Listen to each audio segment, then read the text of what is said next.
Uy, Marika. Oh, Ano na ang obra mo? naman ano ang obra ko? Sang nagtinda ako, nagtinda ka man.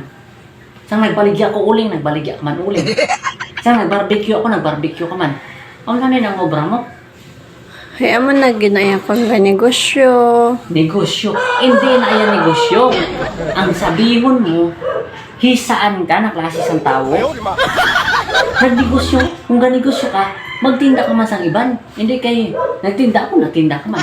Nagbaligya ako krudo, nagbaligya ka man krudo. Sang nag-udong ako pag barbecue, nag-udong ka man. Ay, ilang mo na yung mga trabaho mo kung hindi ka hisaan na klase ng tao. Ayaw isang ugali mo ah. Tapos, ang nag-aalagi pa. Nag-aagi sa kalsada nga mabakal sa akon ang mga suki ko. Ginapang-abangan mo. Kag ginasabihan mo, nga ibahan ang baligyan na ako ng barbecue. Panos ang sos. Ang naman kaya nga pagkaisaan ka.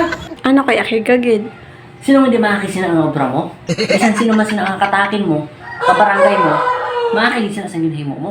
Kung magnegosyo ka, magtinda ka sang way sa hapon. Hindi kay magirog-girog ka, sang way ako nagatinda. Way ka nagtinda man. Ano nga nagtinda ka? Nagtinda ka man? Hila mo lang ang ugali mo nga pagkahisaan mo. O na ano ka? Hindi kasi na ang ugali ya. Maakigid ako kay negosyo ko ang na-perperisyo. O na ano nga klase ng tao nga. Kawai mo yung huya nga klase sang kasilingan. Bastos ka ugali.